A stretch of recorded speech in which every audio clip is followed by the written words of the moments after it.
Recentemente, os veículos de comunicação noticiaram a descoberta de um novo sistema solar. Entre as principais manchetes tínhamos que esse sistema poderia ter água, que poderia ter vida e que seria habitável. O que disso é verdade e o que disso é sensacionalismo, você vai descobrir comigo, professor Henrique, no nosso Drops de hoje.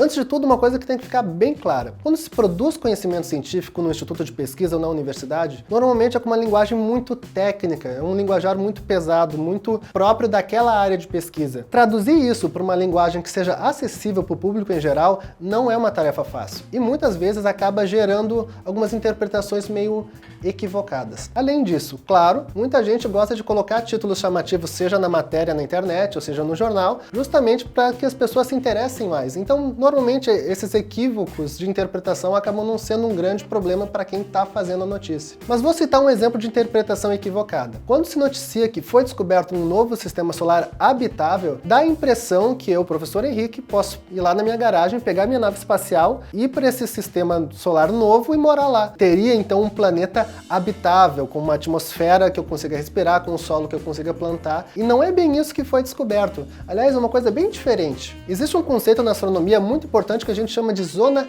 habitável. O que é uma zona habitável? Se o planeta está muito próximo da estrela, a tendência é que ele seja quente demais, de um modo que seja difícil da vida se desenvolver nesse planeta. Ao mesmo tempo, se ele está muito longe da estrela, a tendência é que esse planeta fique muito frio e fique difícil da vida se desenvolver nesse planeta. Então existe uma zona que não é nem tão próximo da estrela e nem tão distante da estrela, que é uma zona onde é mais propício a se desenvolver vida, que é em geral a zona onde eu consigo ter água líquida. Aliás, antes de falar especificamente desse novo sistema solar encontrado, é interessante uma discussão aqui. Será que existe vida fora da Terra? Será mesmo que a gente não está sozinho? A procura de vida fora da Terra é, na realidade, um cabo de guerra de dois extremos. Por um lado, pelas teorias atuais, eu preciso de um conjunto de fatores muito grande para que um planeta possa, de fato, desenvolver vida. Aliás, é um conjunto tão grande, mas tão grande, mas tão grande, que às vezes faz parecer que é impossível de existir vida em algum planeta fora da Terra. Pelo outro lado, ao mesmo tempo que é difícil, sim, eu ter todas as condições para desenvolver vida num planeta, eu tenho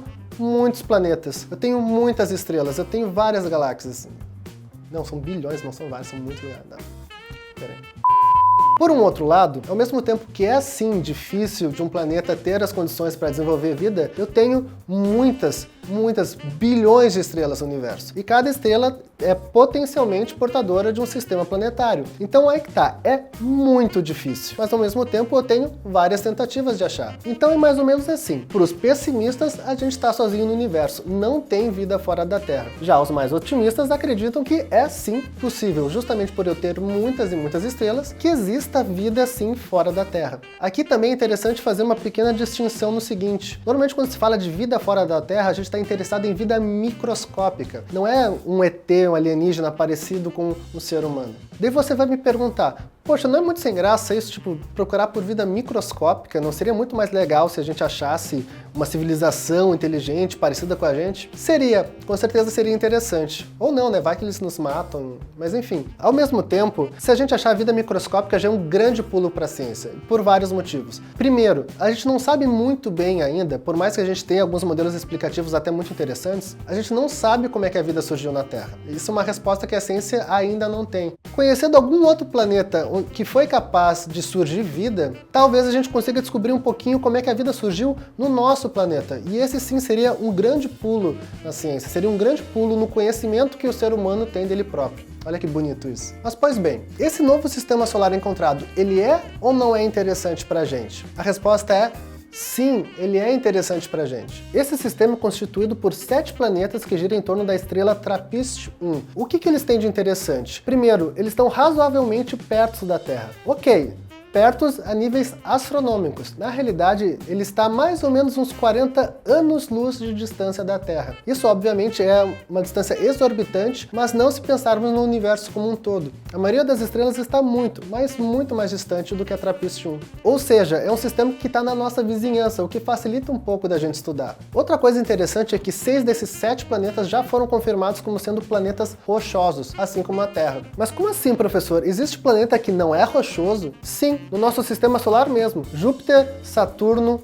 Urano e Netuno são gasosos. Mas não para aí, tem outras coisas interessantes nesses planetas. Se lembra que eu expliquei antes de zona habitável? Esses planetas estão dentro do que seria a zona habitável do sistema da TRAPPIST-1, o que é muito interessante. Além disso, a gente confirmou que alguns desses planetas não têm uma atmosfera muito composta por hidrogênio e hélio, o que seria muito ruim para o desenvolvimento da vida. Além disso, existe a possibilidade real de algum desses planetas terem oceanos. Por mais que ainda seja uma coisa muito prematura de se afirmar, a possibilidade existe. Ou seja, existem sim vários fatores para a gente ficar animado com esse sistema solar. É um objeto de estudo extremamente interessante e com certeza nos próximos anos muitos e muitos estudos vão ser feitos a partir desse sistema. Dito isso tudo, existem sim algumas diferenças consideráveis do nosso sistema solar para o sistema da TRAPPIST-1. Por exemplo, o tipo de estrela. A TRAPPIST-1 é uma estrela que a gente categoriza como uma anã vermelha. Ela tem só cerca de 8% a massa do nosso Sol e ela é muito mais fria do que o nosso Sol.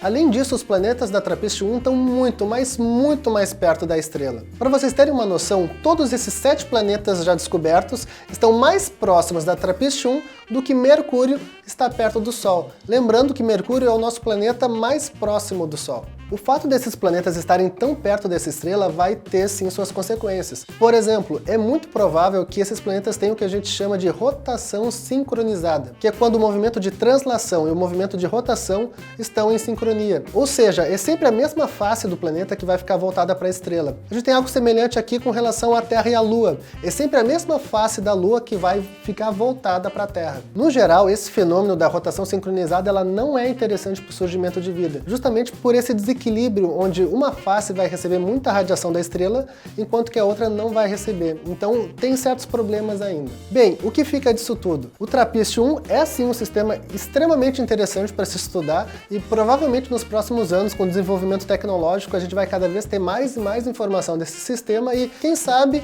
a gente não descubra a vida nesse planeta. Se você gostou do assunto ou gosta de astronomia, eu vou deixar uma super sugestão para você. Essas cacofonias. Se vocês gostaram do assunto desse vídeo e gostam de astronomia, eu vou deixar uma super sugestão para vocês, que é o site astropontos.org. Vou deixar o link aqui na descrição. Eu conheço a galera por trás desse site e posso garantir que é conteúdo confiável e em linguagem acessível para você aí de casa entender o que eles estão falando. Galera, por hoje é isso. Não esquece de comentar aí no vídeo o que você acha. Existe ou não existe vida fora da Terra? Eu vou estar esperando a tua resposta. Eu fico por aqui, até a próxima.